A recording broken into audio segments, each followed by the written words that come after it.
الحمدللہ والصلاة والسلام علی رسول اللہ، اما بعد۔ گرامی قدر حاضرین،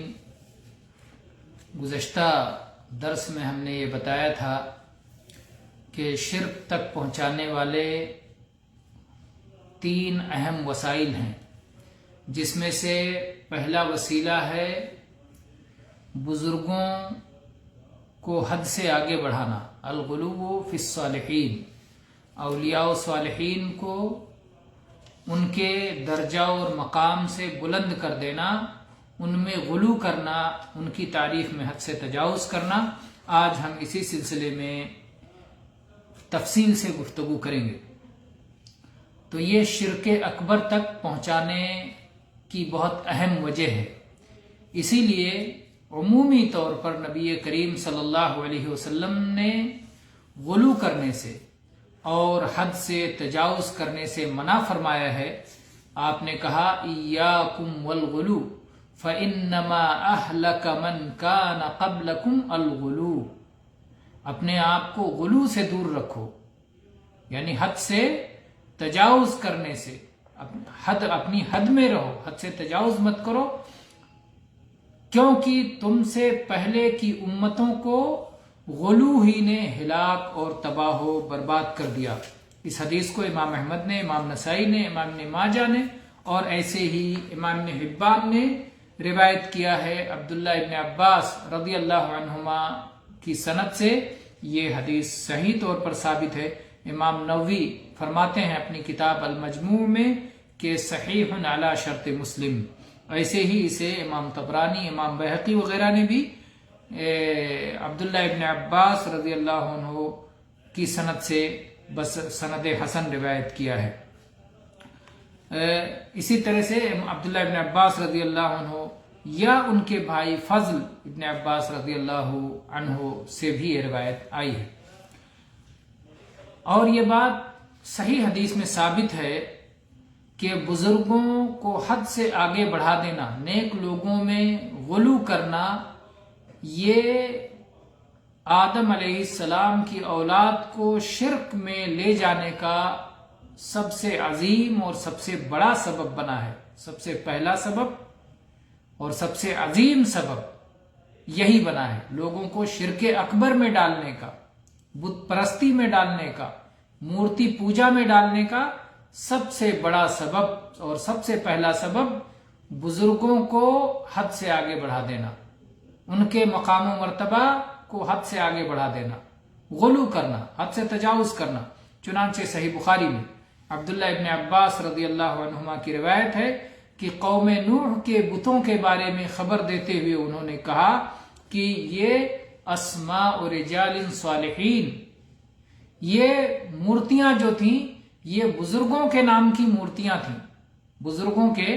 نام کی مورتیاں تھیں، اولیاء کے نام کی مورتیاں تھیں جو قوم نوح میں گزرے تھے۔ جب وہ لوگوں کی وفات ہو گئی تو شیطان نے ان کی قوم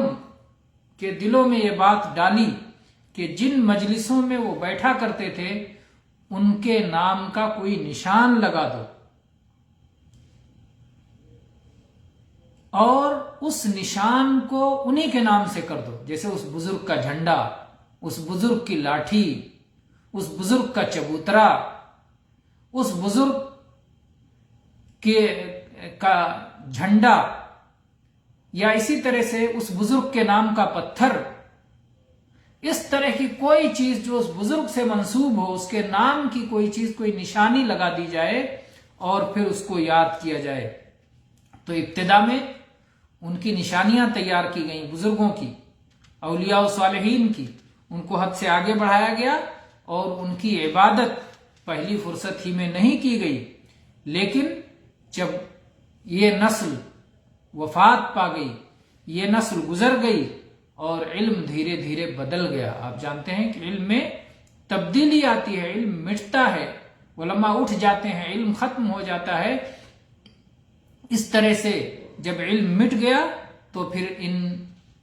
بزرگوں کی، ان اولیاء کی، صالحین کی جن کی مورتیاں بنائی گئی تھیں یا جن کے نام پہ جھنڈے لگائے گئے تھے یا چبوترے بنائے گئے تھے، ان کی ہی پوجا ہونے لگی، ان کی ہی عبادت ہونے لگی، اللہ کو چھوڑ کر انہیں ہی اپنا معبود بنا لیا گیا۔ یہ آپ صحیح بخاری کتاب التفسیر میں 4920 نمبر پر اس روایت کو آپ دیکھ سکتے ہیں۔ اس کے بعد میں یہی وجہ ہے جب ہمیں یہ بات سمجھ میں آ گئی کہ بزرگوں کو حد سے آگے بڑھانا، اولیاء و صالحین میں غلو کرنا یہ شرک اکبر تک پہنچانے کا سبب ہے، تو پھر اس میں کسی طرح کی نرمی اور تساہل سے کام نہیں لینا چاہیے، تاکہ ایسا نہ ہو کہ ہم جس کی تقلید کر رہے ہیں یا جس کو اپنا بزرگ مان رہے ہیں ان کو حد سے بڑھانے کی وجہ سے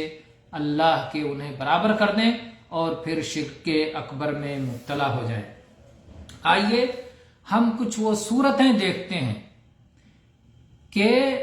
غلو، حرام غلو کی وہ کون سی صورتیں ہیں جو شرک تک پہنچا دیتی ہیں۔ واضح طور پر مزید اس کی وضاحت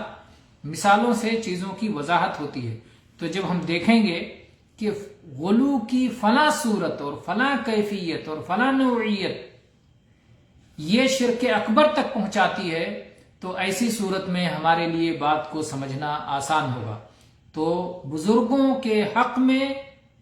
غلو کی جو صورتیں شرک تک پہنچاتی ہیں اس میں سے ایک صورت ہے ان کی تعریف میں مبالغہ آمیزی کرنا، بزرگوں کی تعریف میں، ان کی مدح و ثنا میں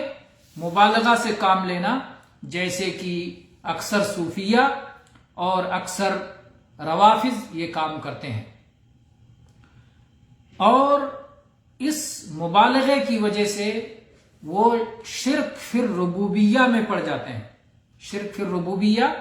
یعنی اس کائنات میں بہت سارے اعمال ایسے ہیں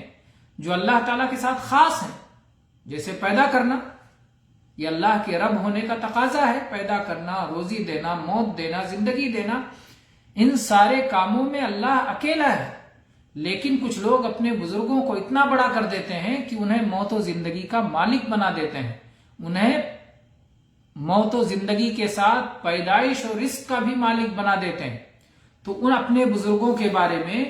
یہ تصور پیدا کرتے ہیں یا یہ عقیدہ رکھنے لگتے ہیں کہ وہ اس کائنات میں تصرف کرتے ہیں، جب چاہتے ہیں وہ بارش برساتے ہیں، جب چاہتے ہیں وہ خشکی کر دیتے ہیں، اس کائنات میں جس کو چاہیں الٹ پلٹ دیں، جس کو چاہیں امیر کر دیں، جس کو چاہیں غریب کر دیں، جو سب اللہ کے ہاتھ میں، اللہ کے ساتھ خاص ہے، جو کہ توحید ربوبیت ہے، وہ اپنے بزرگوں کو دے دیتے ہیں۔ بزرگوں کے تعریف میں مبالغہ کا یہ نتیجہ ہوتا ہے۔ اسی طرح سے اپنے بزرگوں کے بارے میں بعض لوگ یہ تصور کرنے لگتے ہیں کہ ہمارے بزرگ تو ہر جگہ سے سنتے ہیں، چاہے جتنے دور سے پکارو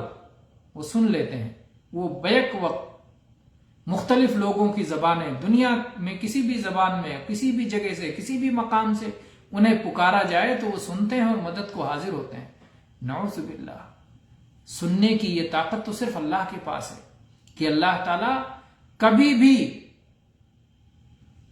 صبح و شام، دن رات، دنیا کی جس زبان میں پکارا جائے، دھیرے پکارا جائے، بلند آواز سے پکارا جائے، جو ضرورت بھی اس کے سامنے پیش کی جائے، اللہ تعالیٰ سنتا ہے، جواب دیتا ہے، قبول کرتا ہے۔ لیکن یہ اللہ تعالیٰ کے ساتھ خاص ہے، دوسرے کے اندر اس کی صلاحیت نہیں ہے۔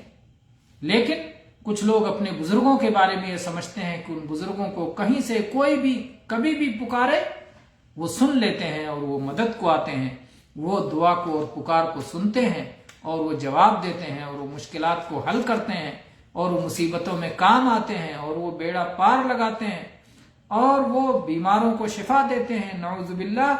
وہ نفع اور نقصان کے مالک ہیں۔ یہ ساری چیزیں جو اللہ تعالیٰ کے ساتھ خاص ہیں، بزرگوں کی تعریف میں غلو کا نتیجہ یہ ہوتا ہے کہ ان کو مقام ربوبیت پر بیٹھا دیا جاتا ہے اور ان کے بارے میں یہ عقیدہ رکھنے لگتے ہیں کہ یہ لوگ غیب جانتے ہیں، یہ اندیکھی چیزوں کو جانتے ہیں، یہ مستقبل کی باتوں کو جانتے ہیں، یہ قسمت کا حال جانتے ہیں۔ تو یہ ساری چیزیں غلو کی نتیجے میں آتے ہیں، جیسا کہ امام علامہ شکری علوسی حنفی رحمہ اللہ لکھتے ہیں کہ یہ بات معلوم ہے کہ مشرکین سابقین شرک کے جال میں جس وجہ سے پڑے تھے وہ مخلوق میں غلو اس کی بڑی وجہ تھی. مخلوق میں غلو کرنے کی وجہ سے شرک میں وہ لوگ پڑ گئے تھے، اور جو اللہ تعالی کی خصوصیات تھیں وہ انہوں نے غیر اللہ کو دے دیا تھا، جیسا کہ ہمارے زمانے میں بہت سارے غلو کرنے والے ایسا کرتے ہیں. اسی طرح سے انہوں نے یہ بھی کہا کہ انبیاء اور رسل علیہم الصلاۃ والسلام کے بارے میں غلو کرنا اور ایسے ہی مخلوق کے سلسلے میں غلو کرنا یہ بت پرستی کا اور بزرگ پرستی کا بہت بڑا سبب ہے، جیسا کہ قوم نوح میں ہوا تھا کہ نصر، سواع، یغوث، یعوق ان سب کی عبادت غلو کی بنا پر ہی ہوئی تھی، اور جس طرح سے کہ نصرانی اور صلیب پرست عیسیٰ علیہ السلام کی عبادت غلو کی بنا پر ہی کرتے ہیں. اسی طرح سے غلو ہی کا ایک نمونہ وہ بھی ہے جو کہ قصیدہ بردہ میں ہے، جس کو ہمارے بہت سارے مسلمان بھائی بردہ شریف کہتے ہیں. بردہ شریف عربی کا نعتیہ قصیدہ جسے بوسیری نے لکھا ہے، اس میں ایک مصرع ہے فَإِنَّ مِن جُودِكَ الدُّنْيَا وَضَرَّتَهَا وَمِنْ عُلُومِكَ عِلْمُ اللَّوْحِ وَالْقَلَمِ. اے اللہ کے نبی صلی اللہ علیہ وسلم، آپ کی سخاوت و فیاضی کے نتیجے میں یہ دنیا پیدا ہوئی اور آخرت پیدا ہوئی، اور لوح و قلم کا علم آپ کے علم کا ایک حصہ ہے، تھوڑا سا حصہ ہے. اللہ اکبر، کیا مبالغہ آمیزی ہے اور کتنی غلط بات ہے، جس کا نہ اللہ کی کتاب میں کوئی دلیل ہے اور نہ اس کی نبی صلی اللہ علیہ وسلم کی سنت میں کوئی دلیل ہے، نہ ہی کسی صحابی کا قول اس طرح ہے. یہ نیری مبالغہ آمیزی ہے اور جھوٹ ہے، محض افتراء ہے، نبی صلی اللہ علیہ وسلم کی نافرمانی ہے، کیونکہ نبی کریم صلی اللہ علیہ وسلم نے اپنی تعریف میں مبالغہ آمیزی سے منع فرمایا ہے، غلو سے منع فرمایا ہے، جیسا کہ انشاءاللہ اس کی تفصیل آئے گی. اور وہ حدیث بہت معروف ہے کہ آپ نے فرمایا لا تطرونی کما اطرت النصارى ابن مریم، میری تعریف میں اس طرح سے مبالغہ آمیزی نہ کرو جیسے کہ مریم کے بیٹے عیسیٰ علیہ السلام کے بارے میں نصرانیوں نے کر ڈالا ہے. تو یہ بوسیری نے جو ایک نعت لکھا، اور آج بھی بہت سارے لوگ نعت میں کیسی کیسی مبالغہ آمیزی کرتے ہیں جو اللہ اور اللہ کے رسول کو سخت ناپسند ہے اور اسلامی شریعت میں جو حرام ہے. بوسیری یہ کوئی عالم تو تھے ہی نہیں، یہ عالم نہیں تھے اصلا، اور یہ ایک شاعر تھے، نظم کہتے تھے، نظم میں ان کو مہارت تھی نظم کہنے میں. اور بہت سارے صوفی لوگ آج یہ بردہ شریف کو، قصیدہ بردہ کو ایسا سمجھتے ہیں کہ جیسے یہ کوئی وحی منزل ہے جو اللہ تعالیٰ کی طرف سے نازل ہوئی ہے، جبکہ اس میں کھلم کھلا شرک اور بدترین قسم کی مبالغہ آمیزی موجود ہے. اگر وہ بردہ قصیدہ بردہ میں جو شرکیہ باتیں موجود ہیں، اگر وہ ان سے توبہ نہیں کرتے تو گویا نبی کریم صلی اللہ علیہ وسلم کی خلاف ورزی میں پڑے ہوئے ہیں، اور نبی صلی اللہ علیہ وسلم کی سنت کو معمولی سمجھ کر کے آپ کی روکی ہوئی چیزوں سے نہیں رک رہے ہیں، نہیں باز آ رہے ہیں، تو نبی صلی اللہ علیہ وسلم کی نافرمانی کے شکار ہیں، نہ کہ نبی صلی اللہ علیہ وسلم کی تعریف کر رہے ہیں. اسی طرح سے یہ جو بھی غلو اور مبالغہ آمیزی کرتے ہیں، جیسے بہت سارے کہتے ہیں ہم رسول اللہ کے جنت، رسول اللہ کی جنت کا مالک بنا دیا رسول اللہ صلی اللہ علیہ وسلم کو. رسول اللہ صلی اللہ علیہ وسلم جنت کے مالک نہیں ہیں. اگر آپ جنت کے مالک ہوتے تو اللہ تعالیٰ سے سفارش کیوں کرتے؟ آپ شفیع ہیں، سفارش کرنے والا مالک نہیں ہوتا. تو یہ من مانی اپنی زبان میں جو کچھ آ جائے بک دیتے ہیں. انہیں دلیل سے کوئی غرض نہیں، علم سے کوئی غرض نہیں، قرآن پاک کی آیت، نبی صلی اللہ علیہ وسلم کی احادیث ان کے سامنے نہیں ہوتی. یہ منمانی کرتے ہیں اور اپنے جذبات سے جو چاہتے ہیں، جو کچھ ان کی زبان پہ آتا ہے وہ اسے کہہ دیتے ہیں. اس غلو کے لیے ان کے پاس کوئی دلیل نہیں ہوتی اور نہ ہو سکتی ہے. ہاں کبھی کبھی جھوٹی احادیث لے آئیں گے، کمزور احادیث، کچھ خواب اپنی طرف سے بیان کر دیں گے، کچھ حکایات، کچھ جھوٹے قصے، کچھ کشف و کرامات۔ یہ کشف و کرامات یا تو یہ بھی جھوٹ پہ مبنی ہوں گے یا شیطان کے کھلواڑ کا نتیجہ ہوگا۔ شیطان کھیل کرتا ہے جاہلوں کے ساتھ، نادانوں کو فریب دیتا ہے، تو یہ شیطانی فریب ہوگا یا پھر سفید جھوٹ پر مبنی ہوگا۔ اور اسی غلو کا نتیجہ ہے کہ بہت سارے لوگ ربوبیت کے شرک میں بھی پڑے ہوئے ہیں اور الوہیت کے شرک میں بھی پڑے ہوئے ہیں۔ اسی لیے اللہ کو چھوڑ کر مردوں کو اپنی مصیبتوں میں پکارتے ہیں، جبکہ مصیبتوں میں اللہ ہی کو پکارنا چاہیے، اللہ ہی سے دعا مانگنا چاہیے، اللہ ہی سے اپنی مشکل کشائی کے لیے رونا اور گڑگڑانا چاہیے۔ لیکن لوگ اللہ کو چھوڑ کر دوسروں سے فریاد کرتے ہیں، اور یہی تو کھلم کھلا اور واضح شرک ہے۔ نبی کریم صلی اللہ علیہ وسلم نے اپنی تعریف میں غلو آمیزی سے منع فرمایا ہے۔ آپ نے فرمایا لا تطرونی کما اطرت النصارى المسیح ابن مریم فانما انا عبد فقولوا عبد اللہ ورسولہ۔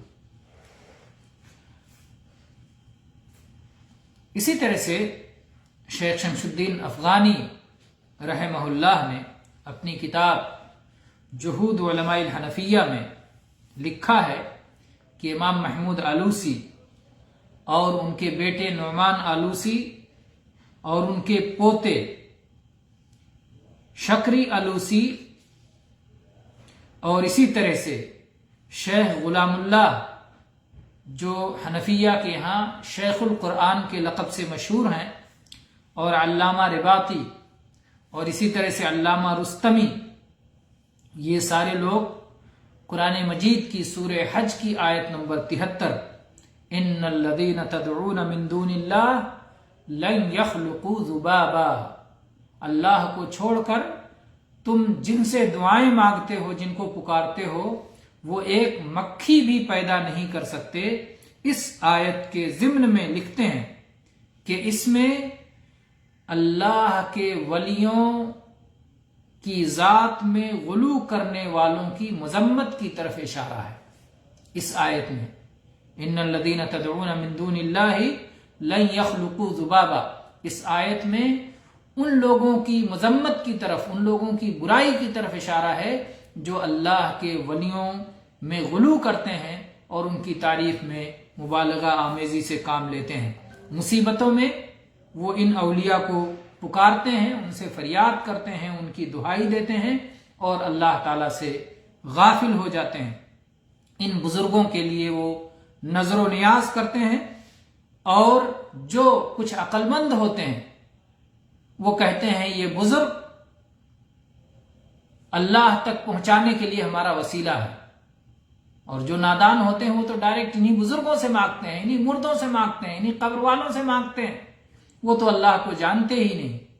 لیکن جو تھوڑے سے عقل مند ہوتے ہیں وہ کہتے ہیں کہ یہ بزرگ اللہ تک ہماری بات پہنچانے کا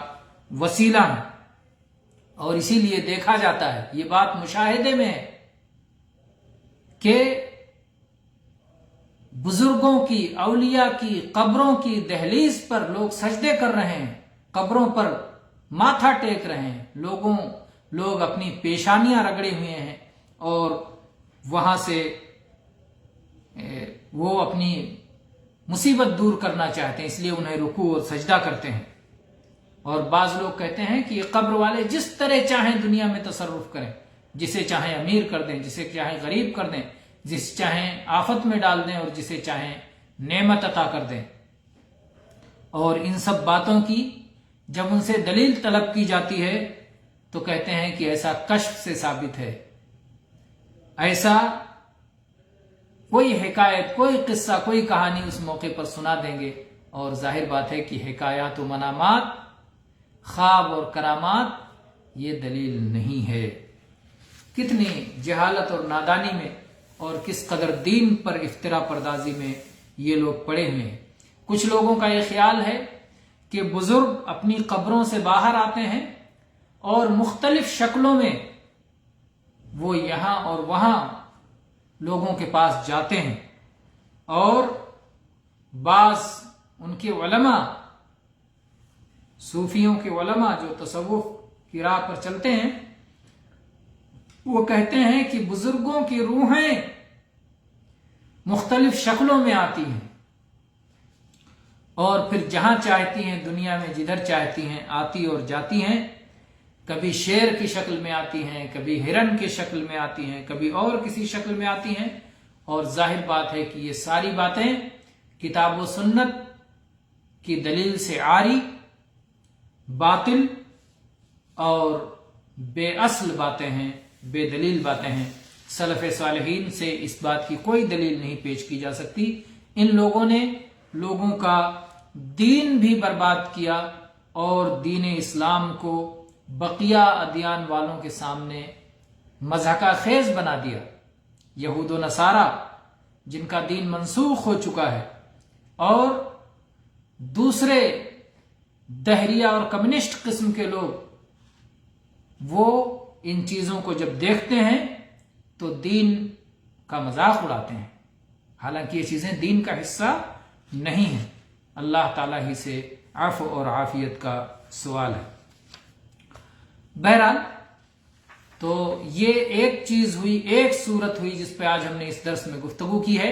انشاءاللہ ہم بقیہ صورتوں پر اگلے دروس میں گفتگو کریں گے کہ بزرگوں میں غلو کی اور کیا کیا صورتیں ہیں۔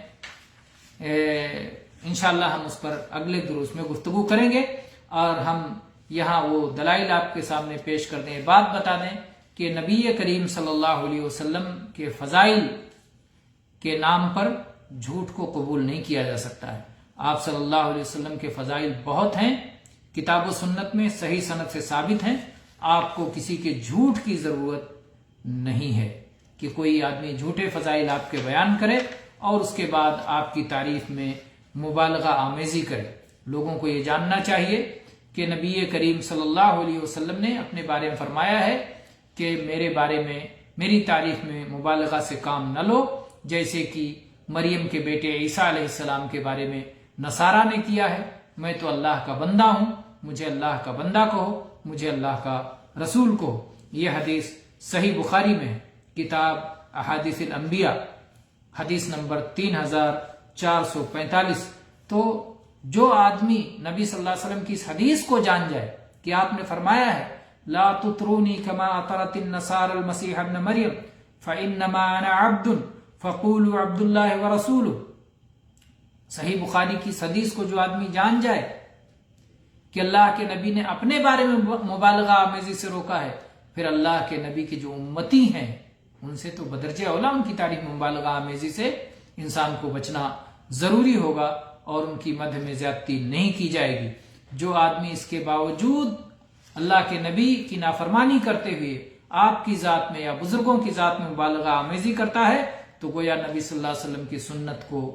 چھوڑ رہا ہے، سنت کو رد کر رہا ہے، اور لوگوں کو اگر اس بات کی دعوت دے رہا ہے تو گویا نبی صلی اللہ علیہ وسلم کی خلاف ورزی کی دعوت دے رہا ہے، اور یہود و نصارہ کے راستے پر چلنے کی دعوت دے رہا ہے کہ جن لوگوں نے غلو کیا، مبالغہ آمیزی کی، اور ہلاک ہو گئے، تباہ اور برباد ہو گئے۔ انشاءاللہ ہم اگلی صورت اولیاء و صالحین کی مجسمہ سازی پر گفتگو کریں گے اگلے درس میں۔ وآخر دعوانا ان الحمد للہ رب العالمین وصلی اللہ علی نبینا وسلم۔